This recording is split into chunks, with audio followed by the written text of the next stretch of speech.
I'm Shannon Martin, tonight honoring the lives lost in the Yonge Street van attack. The pain is still being felt. A community comes together on this 4th anniversary, how the victims are being remembered, and we deserve renewable postgraduate work permits for everybody. The Canadian government announces new measures to help international students, but some say they don't go far enough. And Toronto Raptors take Game 4. A close one and a much-needed win for the Raps, plus a top honor for the top rookie.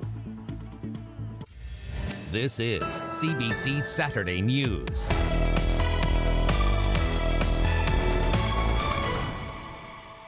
Hello, thanks for joining us. The Toronto Raptors playoff run continues with a solid victory this afternoon in Game 4 against the Philadelphia 76ers. CBC's Greg Ross joins us now live from Scotiabank Arena. Greg, the team really had its back against the wall. How did they do?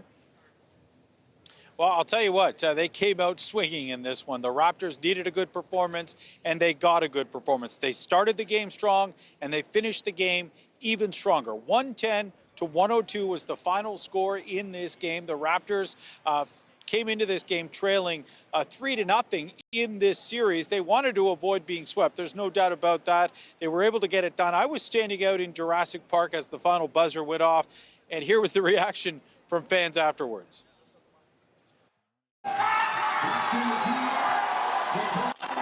We just got to take one in Philly, and then we're good to go. Bring it back here for Game 6, and maybe take it to Game 7. Oh, yeah. Okay. I know the team believes, and the fans believe, and if we take that belief together, we're going to take a Game 7, we're going to make history. So the Raptors fans still very confident as this series now shifts to Game 5 in Philadelphia, where the Raptors will have to try and get a victory. Today, there was also a special moment for a young player on the team, Scotty Barnes. Yeah, that's right, Shannon. I mean, Scotty Barnes, first of all, there was some news before the game, the fact that he won the Rookie of the Year, the 2021-22 Rookie of the Year, only the third Raptor to ever get that prestigious honor. The other two were Damon Stoudemire, who was the Raptors' first ever draft pick, and then Vince Carter, and we all know who Vince Carter is. So, yes, he becomes just the third Raptor to get the Rookie of the Year. I mean, he had an amazing season. He led all rookies in minutes played. He averaged over 15 points, 7 rebounds, and 3 assists this season. So a great season for young Scotty Barnes. He gets 48 first-place votes to take that Rookie of the Year, and here's what he said about it afterwards. It was amazing. All these people here, they're my family. I'm sure I made them proud. Family back home proud, city. It was amazing. And the other great news for Scotty Barnes is the fact that he was able to get back into this game. He missed games 2 and 3 of this series with a sprained left ankle. He didn't play the kind of minutes that you would expect from Scotty Barnes this season, but he got in. He scored 6 points in this game. And I think the good news for fans is they were happy to see him back in the lineup. Yeah, absolutely. So you talked a little bit now about Game 5. What are you going to be watching for? Well, there's a few things we have to keep an eye on. Number one, Fred VanVleet actually left this game here today in the first half with an injury to his left hip. And you can see the frustration on Fred VanVleet's face as he left, ripping his shirt as he was walking off the court. So now Nick Nurse says that he's being evaluated. They're going to do some treatment, and they'll decide whether or not he's ready to go for Game 5. For the Raptors, they have to be better in Philadelphia. They just struggled in the first 2 games of this series in Philadelphia, dominated by the Sixers, losing that Game 1 by 20 points, Game 2 by 15 points. They need a better performance on the road. They need to somehow come away with a victory, Shannon, because every game in this series is do or die for the Raptors. They have to win them all from here on in order to win this series. That means 4 straight. They got the first one today. There's 3 more to go. That's right, and I know you're going to be watching it all for us and bringing us your analysis and all the excitement. Thank you so much, Greg. Well, in other news tonight, it was 4 years ago exactly, a sunny Monday, when 10 people in Toronto were killed in the Yonge Street van attack. They were daughters, mothers, and grandmothers, sons, fathers, and grandfathers. Their lives lost, forever changed so many other lives. Talia Ricci has more now on how they're being remembered tonight. At the opening of the buds and the rebirth of spring, we remember them. A poem, a prayer, and a moment of silence. Those are some of the ways the 11 people who died and the many more who were impacted by the 2018 van attack were honored. This tragedy, I still meet people who, they can be working downtown, east, west, even in Thornhill. They say, oh, I was here on that day, or I saw what happened. And so this vigil is designed, or at least it's keeping in mind that, we've been tucked away in our homes for the last couple of years, and some of the pain is still being felt. The small vigil was held virtually, with plans for a larger event next year. Toronto's mayor says it's an important time to remember the victims and also thank the people who helped them. Honoring those who that day responded in such a heroic fashion, and that includes both people who are first responders that are in public service, but also civilians who came forward right here. Time stopped. Really time to stop at that moment. This witness recalls seeing what he thought was one person in distress from his window, and soon realizing he was surrounded by victims when he went to help administer first aid. I've been on a scene of trauma, but it really felt differently when it happens right outside your door. And today it brings those moments back to the mind. People have been coming by today to drop off flowers. The city says it's been working with the community and families to eventually have a more permanent memorial at this site. It's a day we'll always remember for the tragedy, of course, but also a day that we'll remember in how the community came together. The sentiment shared today is that love, not violence, has the last word. What I want to share with people was that in that moment, no one ran away. No one fled the scene. Everyone came, passerby, they came, and everybody wanted to help. That is one of, as much as it was a tragedy, but that was one of those beauty that I remember forever. Talia Ricci, CBC News, Toronto. A victory tonight for some international students who say they've been left in limbo. The federal government is bringing in some temporary policies to help students stay in Canada longer. As Dale Manukduk shows us, some feel the measures don't go far enough and say thousands could still be forced to leave. After covering the entrance to the immigration office, this group of migrant student workers had a message for the federal government. We deserve renewable postgraduate work permits for everybody without exclusion. Fix, fix, fix! To help Canada's labor shortage, it was announced yesterday that starting this summer, former international students who are in Canada and have a post-graduation work permit expiring between January and December 2022 will qualify for an additional open work permit of up to 18 months. BGWP! The ministry anticipates it will benefit some 50,000 applicants, but many are excluded, including Manish Mohan. His work permit expired just outside the window. I was first devastated. I didn't eat or drink the whole day because the thought of it was just stuck in my head. I felt like my hope and dreams were just gone. Mohan completed 2 post-grad certificate courses at Sheridan College. Then in March 2020, he landed a job at Bell as a recruiter. Just after a week of having gotten it, the repercussions of the pandemic happened to hit, and there were a lot of layoffs. So I was left. I was one of the ones that were laid off as well. It took him 8 months to get another qualifying job, experience needed to bolster permanent residency applications. Meanwhile, migrant students like Harshil Jingra are hoping to eliminate the 20-hour work cap.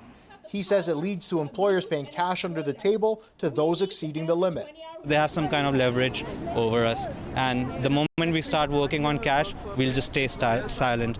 Anything bad happen to us, it's not good.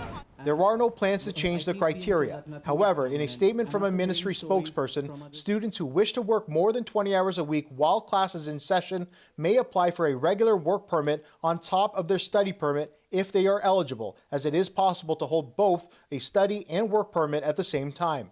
Jingra just finished school and is applying for his postgraduate work permit. He too hopes it will be permanently renewable. The gaps in between mean that thousands are being left out due to arbitrary timelines and unfair rules, and this must change. Until then, these current and former students plan to keep fighting. Dale Manukduk, CBC News, Toronto.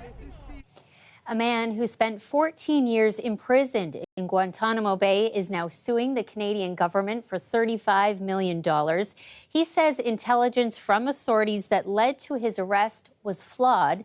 Cameron McIntosh has more. Held for 14 years without charge, including time here at Guantanamo Bay, subjected to years of interrogation, beatings, and torture. Without the Canadian government, I would never have been kidnapped. Without the Canadian government, I would never have been tortured. Mohamedou Ould Slahi is suing the Canadian government for $30 million, hoping to force it to reveal the role it played. I'm here on a mission to clear my name once and for all. I am innocent. Slahi's story is depicted in the movie The Martanian. He recruited the guys who flew your friend's plane into the South Tower. Slahi, at one time connected to al-Qaeda in the days bin Laden was aligned with the U.S., was accused of helping plot 9/11 on information gathered by Canada while he briefly lived as a permanent resident in Montreal. Information American authorities would later call exaggerated. Canada is a country ruled by law, not by theories, not by what they think, but what people actually did.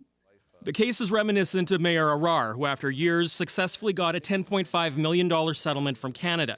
The difference, Slahi is not a citizen. Still, says his lawyer, the Charter of Rights should apply. The question of whether someone is a permanent resident or a citizen does not change Canada's legal responsibility not to be complicit in torture.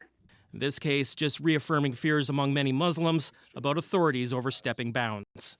We know that national security agencies continue to surveil and profile Canadian Muslim communities, many of whom have done absolutely nothing wrong. I just want to come to Canada, clear my name. The Canadian government has not yet responded to the lawsuit. None of this has been proven in court. The Attorney General's office was not available for comment today. Cameron McIntosh, CBC News, Winnipeg. Well, meantime, lots of spring cleanup happening right across the province today. Local group Don't Mess with the Don rolling up their sleeves. The group spent much of the morning cleaning up the area around the Don River. Volunteers from over a dozen community organizations stepped in to help them pick up garbage. This was all in recognition of Earth Day and to address what the group says is unrelenting dumping of garbage and debris into ravines. They have 2 more cleanup events happening in May and in June.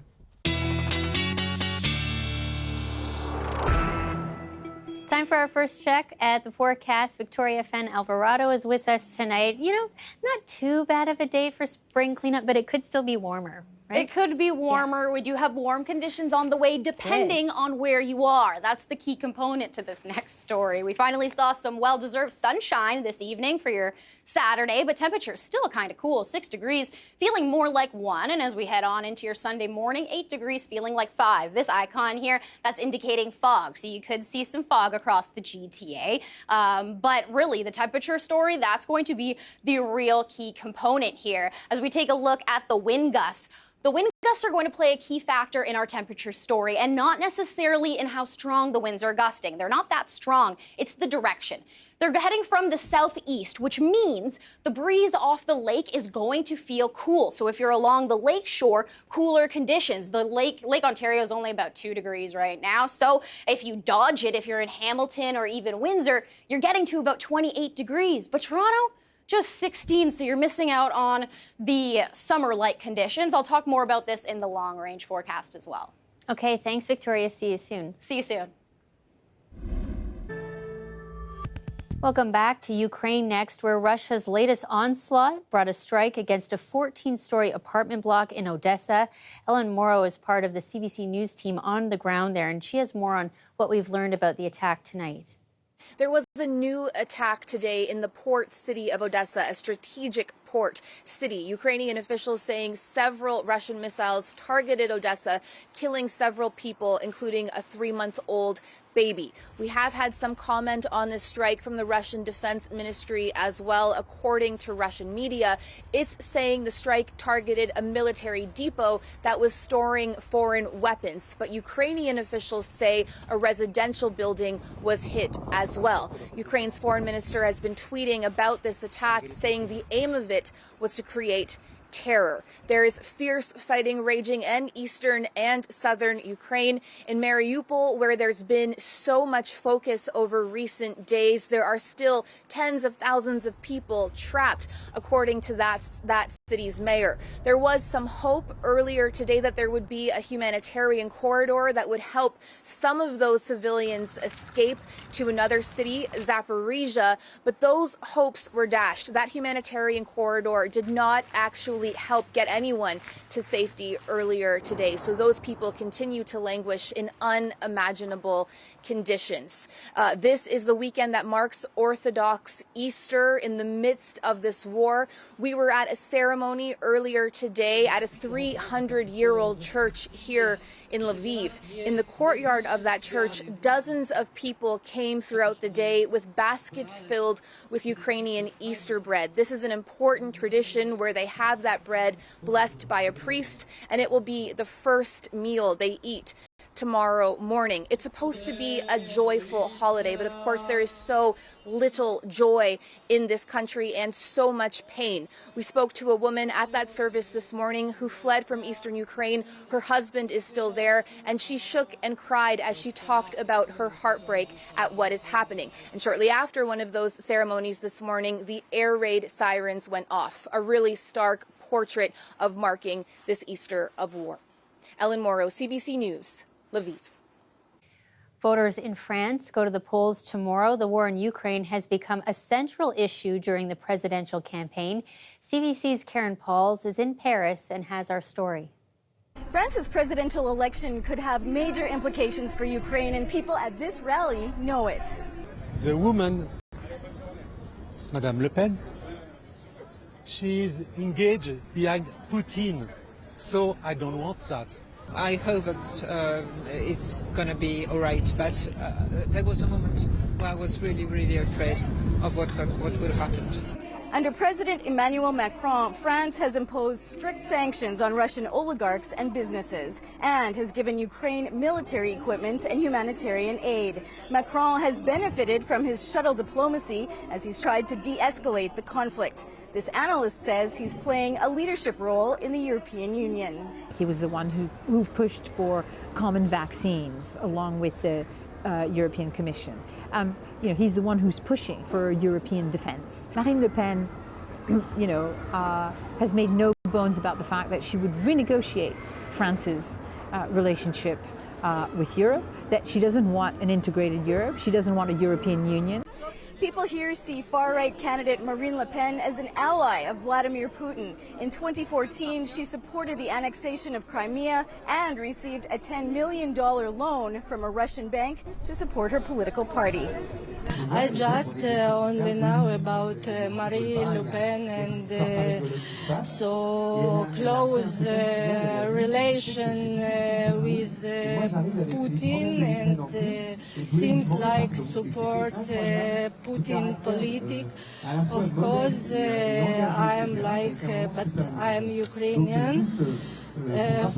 For me, it's terrible. It's not like possible even to think about. Le Pen is distancing herself from Putin now, but says she disagrees with the ban on Russian oil and gas because it will hurt the French people more than Russia. Karen Pauls, CBC News, Paris. Well, to Florida next, where the governor is stripping Walt Disney World of its self-governing authority. Critics believe Disney is being punished. The company has said it will use all of its resources to fight a new Florida bill, the so-called Don't Say Gay law. Chris Reyes tells us more.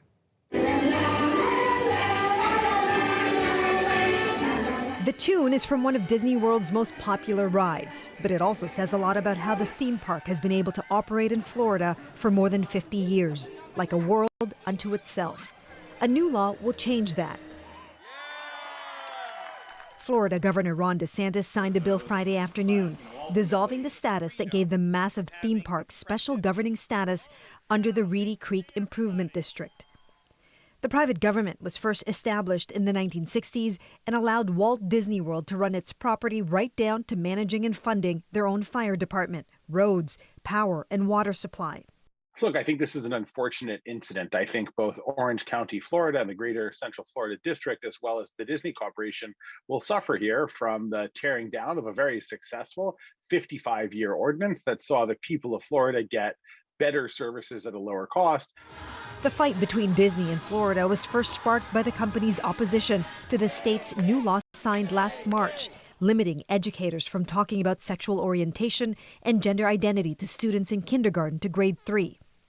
Governor DeSantis said Disney crossed the line when the company said it would commit resources to fight the implementation of the new law. I don't care what corporate media outlets say. I don't care what Hollywood says. I don't care what big corporations say. Here I stand. I'm not backing down. The new law will transfer responsibility and cost of maintaining the massive park back to the state of Florida. Some tax experts say that will punish local residents more than the company. Again, it's worth noting that because the company gets so much revenue from tourists, from business, from sales taxes, it's possibly shifting taxes from people who visit Florida onto the residents of Florida. Disney World will have until 2023 to dissolve its special status. The company has yet to respond to the new law. Chris Reyes, CBC News, New York.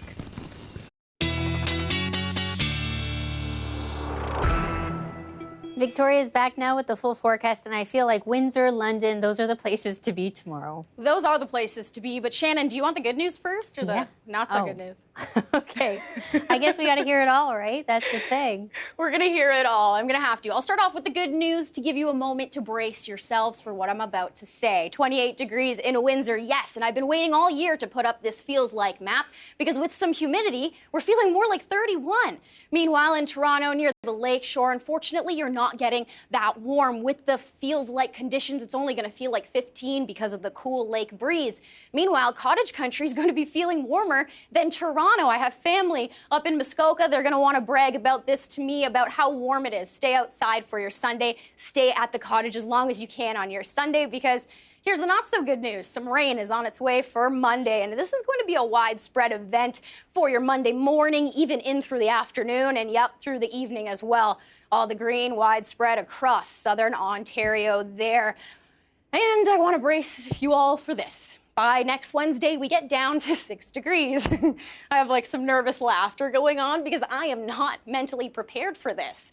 19 degrees in Toronto for Monday, so still double digits. Windsor 16, but that's the rain that I mentioned earlier. Tuesday, we're on the decline. 11 degrees for Toronto, London 10, Barrie 9, Huntsville 9 as well. And Wednesday, this is the big cool down. Keep out the warm clothes. Don't get ready for spring yet. Spring likes to fool us this time of year. 6 degrees in Toronto, 6 through Hamilton and Windsor as well. Here's a look at your 7-day forecast. Monday, this is the rain, and then on the slow decline. Luckily, by Friday, Saturday, even into next week, we do remain in the double digits, even across Ottawa as well. But stay outside for your Sunday. You're going to want to take advantage before the rain approaches on Monday. All good advice, and keep the layers handy. Thanks so much, Victoria. That's our show for tonight. We'll see you again tomorrow at 11.